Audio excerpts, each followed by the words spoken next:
Good morning to all of you. Myself Vijay Kumar, lecture in biology. Welcome you all once again in biology at your fingertips with Vijay. My dear friends, we are discussing biotechnology and its applications. We have discussed that what is biology. Then we have discussed the various applications. And today we are going to discuss an application of the biotechnology which is concerned with the gene. And we all know that what is gene. Gene is the small segment of DNA which control the character. And it is on your screen, it is a part of the DNA. Okay? Or I can say the part of the chromosome. My dear friends, gene, they are functional units of heredity. And they encode the instruction to make specific proteins, as we have discussed in the central dogma of molecular information or molecular biology. If we alter the sequence of the nucleotide bases in the genes, then it will lead to the formation of an inappropriate gene and it will result in the genetic disorders. Is it? Then it is this phenomena of this property of the gene that it can be altered. The base sequences or the nucleotide sequence of the gene can be altered. It is used in the gene therapy. Gene therapy is a technique that allows correction or replacement of defective genes found in a child or embryo stage. These defective genes are responsible for disease development. Basically, अगर gene alter हो जाए तो कुछ लोगों में childhood में या embryonal stage में ये चेंजेस आ जाते हैं और उन्हें डिजीज हो जाती है। हम उन बीमारियों का इलाज जो माल फंक्शन जीन है उनको करेक्ट करने के लिए करेक्ट करके उनका इलाज करते हैं। See the basic concept of the gene therapy is the gene which produce some specific product is inserted into the target cell through an vector. And vector is usually a virus. हम virus vector के through उस gene को किस में डाल देते हैं, जो ब्लू कलर का आपको डीएनए या जीन दिखाई दे रहा है टारगेट सेल के ऊपर, हम उसमें उसे इंसर्ट कर देते हैं। वो वहां पे जाके जो आपको रेड डॉट्स दिखाई दे रहे हैं वो स्पेसिफिक प्रोडक्ट बनाता है which is lacking in that patient, क्योंकि वो पर्टिकुलर जीन जो हमने दिया वो पर्टिकुलर जीन उस पर्टिकुलर पेशेंट के अंदर वो माल फंक्शन था। हमने उसके अंदर एक करेक्ट जीन डाला। Is it clear? Okay. It is there the more formation of the products will be there in the gene therapy. तो बेसिक कॉन्सेप्ट यही है कि जो डीएनए है, जो जीन्स हैं, उन्हें वेक्टर के थ्रू टारगेट सेल में डाल के प्रोडक्ट्स बनाए जाएंगे जो कि माल फंक्शन जीन है उसकी वर्किंग को स्टॉप कर देंगे और cure will be there for the patient. The goal of the gene therapy is the correction of the genetic genes. Okay. And the correction of the genetic gene, it involves the production of the normal gene to take over the function of a non-functional gene. एक non-functional gene को normal gene बनाकर उसके function को take over कराना, ये basic goal है. And it is known as the concept of gene therapy and reimplantation. The basic process of gene therapy and reimplantation, how it works, what is the concept is there for the process. देखिए हम लोग करते क्या है, see on your screen, copies of the normal human genes, they were taken and they were cloned in the bacteria. Cloning इसलिए की जाती है कि कॉपी ज्यादा बन जाए, उसका अमाउंट हम ज्यादा बनाना चाहते हैं तो हम उसे बैक्टीरिया के अंदर क्लोनिंग कराएंगे उसकी। Then that clone DNA of the human that was either inserted into the virus which will incorporate with the genetic material of the virus, genetic material of virus के साथ मिलेगा, या कुछ एक लिपिड्स बॉडीज होते हैं जिन्हें आप लाइपोसोम्स कहते हैं। लिपिड्स और फैट जो मॉलिक्यूल्स हैं उनके द्वारा उन्हें रैप किया जाता है जिसे हम लाइपोसोम बोल देते हैं। DNA wrapped in fat like liposomes. हम उसके द्वारा दोनों ही मेथड से हम उसे कहां इंट्रोड्यूस कर देते हैं, that particular human gene which have to be inserted into a target patient cell, they were introduced into a cell of the individual with genetic disease। तो वो जेनेटिक डिजीज के उस पेशेंट में डाल दिया जाएगा। और जो नॉर्मल जीन हमने डाला वो करेगा क्या, वो उस पर्टिकुलर जो जीन जो नॉन फंक्शनल है, जो माल फंक्शन या नॉन फंक्शनल है, वो उसको रिप्लेस कर देगा। And it is very important in the disease of lungs, muscles and liver in case of humans. And जो कल्चर सेल हम वहां उस पेशेंट से लेंगे, जैसे बोन मैरो सेल्स लेंगे, उन्हें भी हम जीन थेरेपी में यूज करते हैं। Here it is in case of lungs, हम ये बताना चाहते हैं कि जो रीइम्प्लांटेड जो सेल्स हैं, जो जीन्स हैं, रीइम्प्लांटेड जो जीन्स हैं पेशेंट के अंदर, वे जो नॉन फंक्शनल जीन है उन्हें रिप्लेस कर देते हैं। The correction of the defective or faulty gene can be done by the many ways. One is non-functional gene is replaced by non-specific insertion of functional gene into a genome. Second one is non-functional gene could be exchanged for a normal gene by homologous recombination process.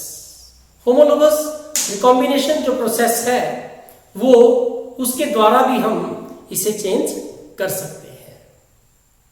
तो correction दो तरीके से तो main है कि जो non functional gene है उसे रिप्लेस किया जाए किसके द्वारा, फंक्शनल जीन के द्वारा, या non functional gene it could be exchanged, हम क्रॉसिंग ओवर जो कॉम्बिनेशन है, आपको पता है सेगमेंट एक्सचेंज होते हैं उसमें, पता है ना आपको, हम जो सेगमेंट है उनको क्रॉस ओवर करा देंगे किसके द्वारा, नॉर्मल जीन से, और उसमें से भी वो रिप्लेस हो जाएगा। हमने उसको एक्सचेंज कर दिया नॉर्मल जीन के द्वारा, किसको, माल फंक्शनल जीन को। It is the way of the homologous recombination process in front of you.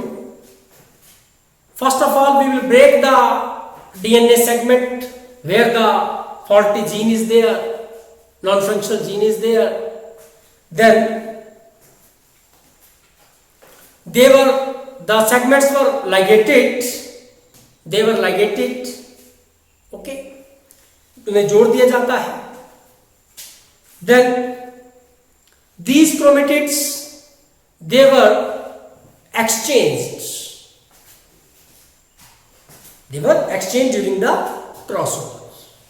Clear है, उन्हें क्रॉसओवर में जब क्रॉसिंग ओवर का रिकॉम्बिनेशन होगा तो वो जुड़ जाते हैं।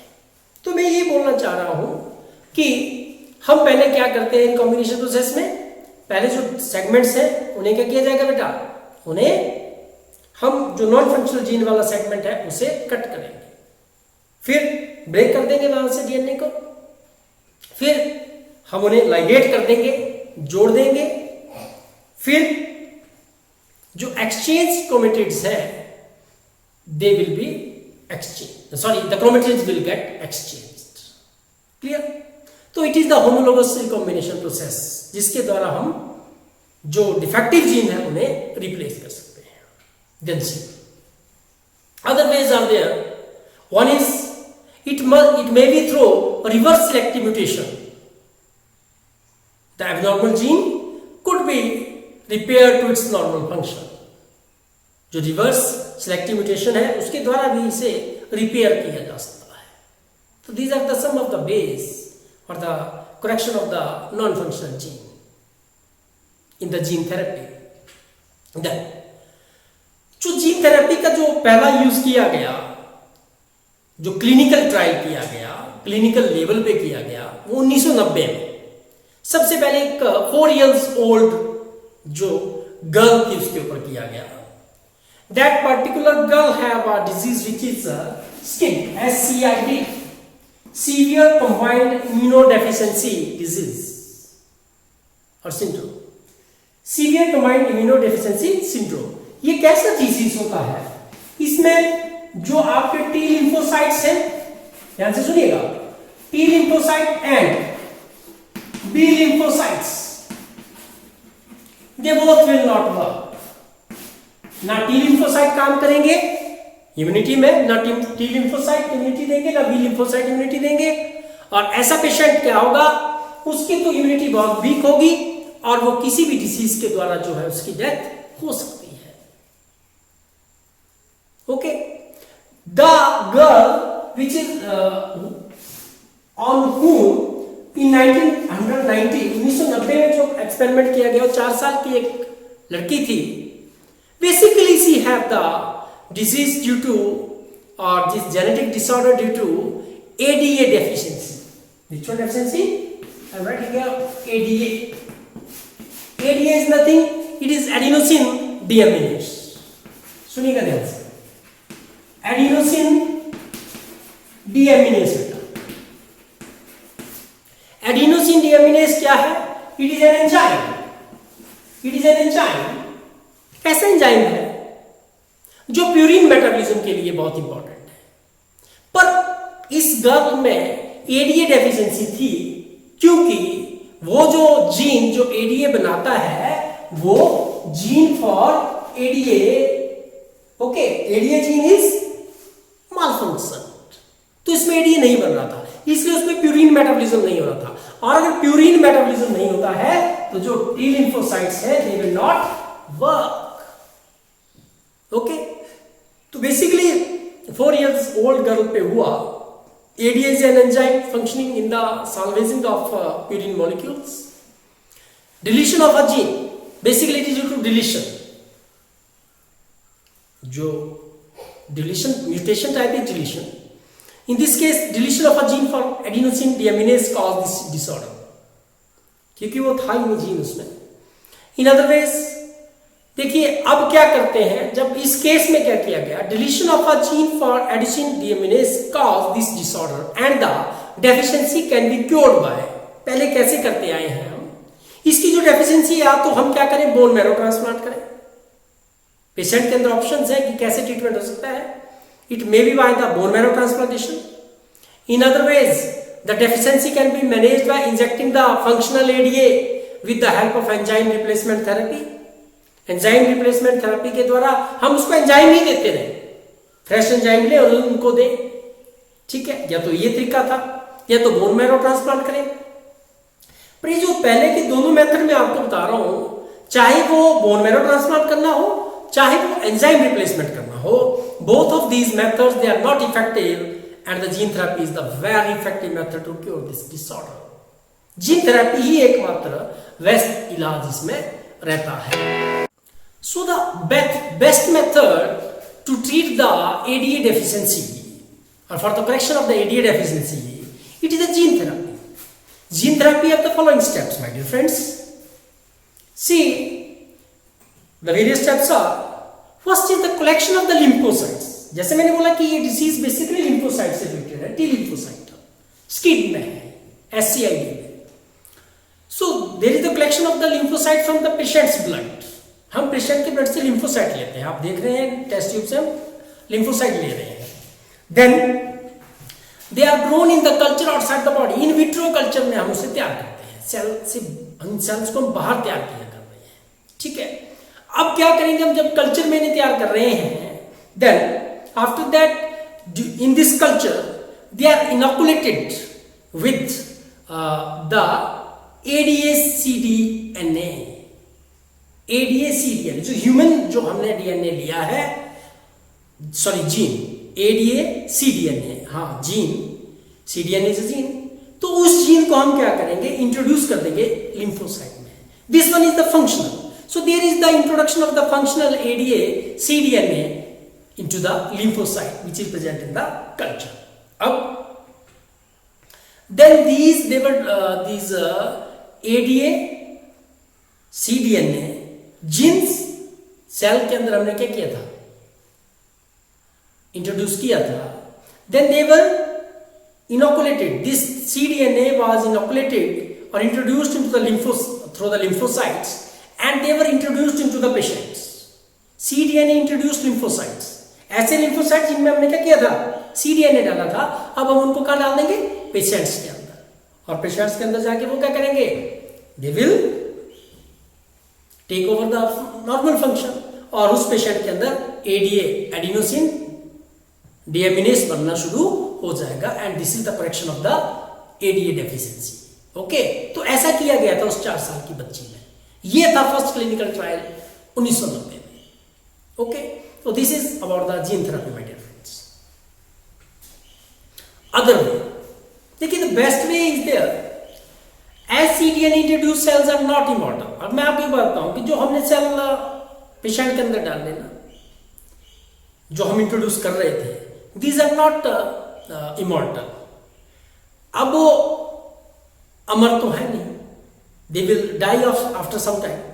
सो इसीलिए क्या होता है कि there is the requirement of periodic infusion of the genetically engineered lymphocyte, लगातार उसको वो जेनेटिकली इंजीनियर्ड जो लिम्फोसाइट है वो देने पड़ते हैं। ठीक है, हालांकि however introducing ADA gene from bone marrow cells और एट अर्ली एम्ब्रियोनिक स्टेज, मैं बता दूं आपको कि अगर हम किसी पेशेंट को cDNA जिसमें हमने इंट्रोड्यूस किया ऐसे लिम्फोसाइट दे रहे तो बार बार उसको हमें रिप्लेस करना होता है, बोलते हैं कि उसका खून बार बार बदलना पड़ता है। बेसिकली वो क्या हो रहा है कि हम उसमें लिम्फोसाइट दे रहे हैं। ठीक है, लेकिन जो बेस्ट मेथड तो वो है कि अगर एम्ब्रियोनल स्टेज पे ही उसके जो बोन मैरो के जो सेल्स हैं उसको एम्ब्रियोनिक स्टेज पे ही हम क्या करें, उसमें एडीए जीन जो है वो इंट्रोड्यूस कर दें। It is the permanent cure. तो best way is to introduce the what ADA gene into the bone marrow of the early embryo. Okay, now one more concept is there, molecular diagnosis. What is the diagnosis? Disease का पता लगाना है, और अगर कहते हैं कि अगर टाइम रहते किसी बीमारी का पता लग जाए तो उसका इलाज संभव है। जेनेटिक डिसऑर्डर्स में भी काफी हद तक ये बात लागू होती है। And I want to tell you, molecular diagnosis होता है, हम क्या करते हैं, बीमारी का पता कैसे लगाते हैं, ब्लड टेस्ट कर लेते हैं, यूरिन टेस्ट कर लेते हैं। लेकिन ब्लड टेस्ट और यूरिन टेस्ट में ये जो सिम्टम्स हैं ये थोड़ा लेट आते हैं कि कौन सा इन्फेक्शन है। इसलिए बड़ा जरूरी है कि अगर हम बीमारी का सही से इलाज करना चाहते हैं तो उसको अर्ली स्टेज में ही क्या करें, हम उसका पता लगा लें। And for this it is called the molecular diagnosis. New methods are there which are called the molecular diagnosis. जल्दी पता लगाने के लिए molecular diagnosis किया जाता है। It is the early molecular diagnosis, nothing early diagnosis and understanding its pathophysiology is of utmost importance for effective treatment. अच्छी treatment के लिए। और मैं बता दूं, जो अर्ली डायग्नोसिस और अंडरस्टैंडिंग जो डिजीज का करना है तो आपको मॉलिक्यूलर लेवल पे करना पड़ेगा। कैसे करते हैं वो देखें। अर्ली डिटेक्शन कैसे करते हैं वो आप देखिएगा। Techniques are there, molecular techniques are there, we have studied recombinant DNA technology, it is used there. Polymerase chain reaction PCR is there, PCR के टेस्ट हो रहे हैं। आजकल कोविड भी चला है ना, कोविड के लिए भी जो टेस्ट किया जाता है वो पीसीआर टेक्निक से किया जा रहा है बेटा, remember it. Then one is enzyme linked immunosorbent assay, that is ELISA. So these are the molecular diagnostic technique. rDNA, polymerase PCR, polymerase chain reaction PCR and techniques like ELISA. मैं बात करूं, the ELISA is basically which is called enzyme linked immunosorbent assay. ये जो basically आपका technique है ये एक antigen antibody interaction based होता है। हम पता लगा लेते हैं जो pathogen it will behave as an antigen. अगर हम कई बार एंटीबॉडीज देते हैं और उसी के साथ एंटीजन बाइंड कर जाता है, पता लग जाता है कि कौन सी डिजीज है। और दूसरे केस में हम उस पर्टिकुलर ऑर्गेनिज्म के अंदर जो एंटीबॉडीज बनी हैं उनका पता लगाते हैं, उससे भी पता लग जाता है कि एंटीबॉडीज किस पर्टिकुलर पैरासाइट या पैथोजन की है। We can show the antigen antibody reaction by this particular picture. So ELISA can be a method for the early molecular diagnosis. It is antibody antigen reaction based method. Basically, the goal of the biotechnology in medicine is to identify the root cause of disease. पता लगाना कि क्यों बीमारी हो रही है, to find ways to improve health and to diagnose and cure disease. Okay. But ऐसा नहीं है कि बायोटेक्नोलॉजिकल प्रिंसिपल के द्वारा जब जिन प्रोडक्ट्स को हम बना रहे हैं उनके कोई फायदे क्या सिर्फ उनके कोई फायदे ही हैं, सारे फायदे ही हैं, क्या कोई नुकसान नहीं है? इस तरह से मैं आपको बात करूं। और दूसरी बात कि विदाउट एनी रेगुलेशन अगर हम किन्हीं चीजों को यूज कर रहे हैं, किसी ऑर्गेनिज्म को यूज कर रहे हैं, बाद में उसकी यूज के क्या आफ्टर इफेक्ट्स रहेंगे, ये सारे जो एथिकल इश्यूज हैं वो they are the concern of the biotechnology, they are the concern of the biotechnology. Clear? Now we should not go beyond the morality of such issues. Okay, and this are very very important. Genetic modification जो organism की है, genetic modification of organism can have unpredictable results when such organism are introduced into the ecosystem. हो सकता है कि अगर जब हमने इनको इंट्रोड्यूस किया इकोसिस्टम में तो इनके बहुत ज्यादा खतरनाक दुष्परिणाम भी हो सकते हैं। For this cause GEAC, genetic engineering approval committee, has been established by the Indian government. Indian government ने इसे एस्टेब्लिश किया है to just making the decision regarding validity of genetically modified organism research and the safety of introducing the GM organism for GMOs for public services. इसके लिए GEAC, genetic engineering approval committee का जो वो है establishment की गई है। Then see, there is a biopatent, my dear friend. बायोपेटेंट क्या करते हैं? जो GEAC लाइक ऑर्गेनाइजेशन है क्या करती है? किसी एक पर्टिकुलर ऑर्गेनाइजेशन को जो गवर्नमेंट है वो एक ऑफिशियल राइट देती है कि आप इस पे काम कीजिए, आप इसको एक्सप्लॉइट कीजिए। ठीक है, तो basically biopatent is an official right from government granting an inventor और establishment the sole monopoly to use a particular biological material for commercial exploitation of biological organism, GM plants, GM animal biotechnical procedures also. One is biopiracy.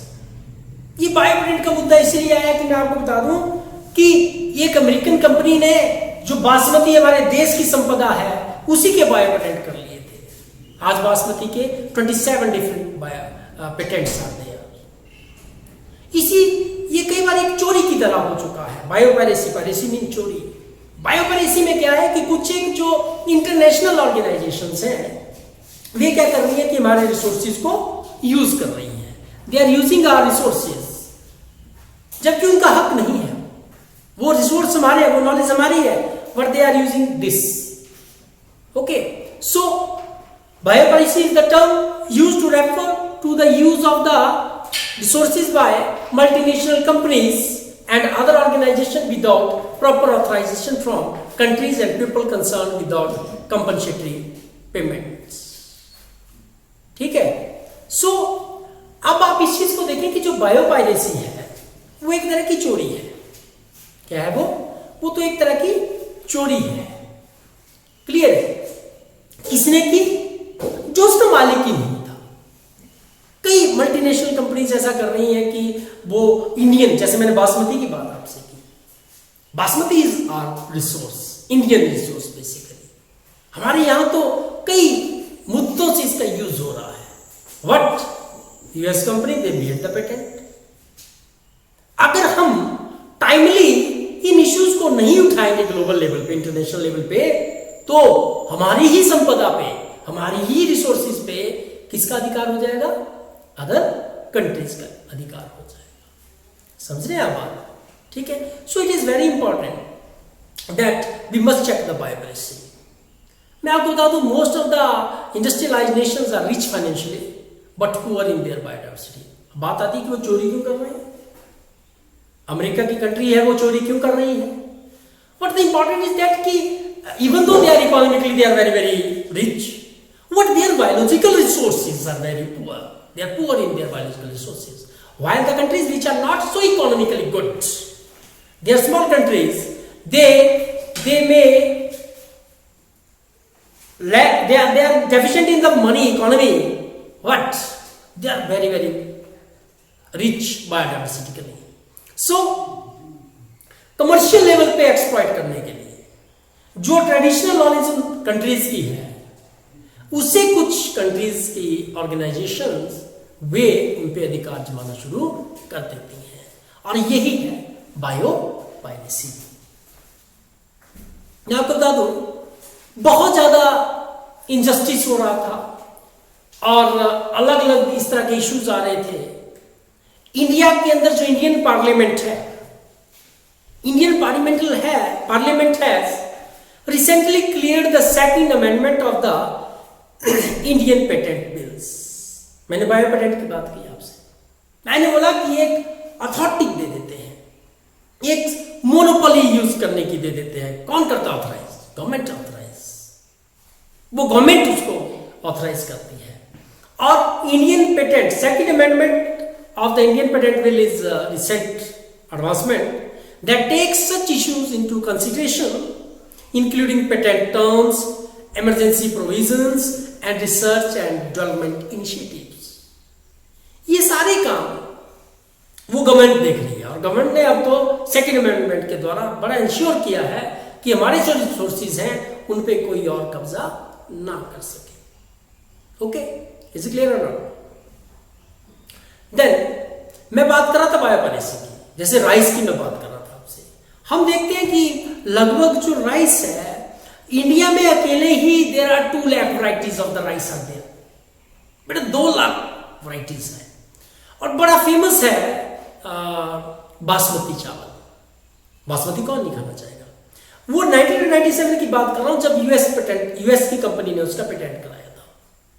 Okay, and that is the issue related with the biopiracy. तो biopiracy को रोकने के लिए ही bio patent establish हुए थे। जैविक चोरी को रोकने के लिए। बायोपायरेसी में जैविक चोरी, और बायो पेटेंट में जैविक अधिकार। Okay, now see one more,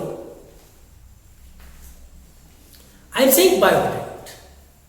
if an individual want to have the bio patent, आप लोग अगर चाहते हैं कि आप बायो पेटेंट किसी चीज का कराएं, तो अगर आपने कोई किसी चीज को रिसर्च किया है, आपने उसके ऊपर काम किया है, तो आप क्या करेंगे? You will produce your research in front of the government, and government will consider if the idea is right और नॉट। आपकी रिसर्च जेन्युइन है नहीं है, उस रिसर्च को फिर वो सर्टिफाइड करते हैं। So it is a kind of the certification, and if you are the certified, you can use that procedure or the product or the GM plant or the organism. It is your monopoly to use that. So this is very important, my dear friends. और आज के जीवन में ये जो जैविक चोरी है, ये जो बायोपायरेसी है, ये बड़ी कॉमन है। तो we have studied the various biotechnological applications in the form of GM plants, GM animals. We have studied about the BT cotton, we have studied about rosy, we have studied about the gene therapy. Okay, biopatent and bioparency, all these are the concern of the biotechnology.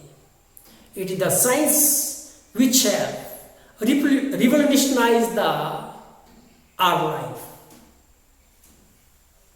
Human life की जो आज की जो advancements हैं biologically, they are mainly due to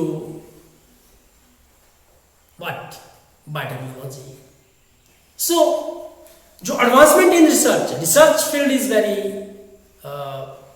great. You people can choose the biotechnology as your further studies subject. आप आगे इस field में जा सकते हैं, बहुत इंपॉर्टेंट फील्ड, जो एक सुनहरी, मैं कहूंगा कि भविष्य आपके लिए लेकर आई है।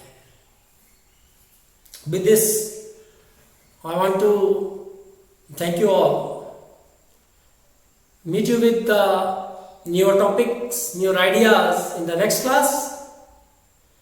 Till then, subscribe my YouTube channel Biology at Fingertips with Vijay, and kindly press the bell icon button for more and more videos. Till then, bye to all. Thank you.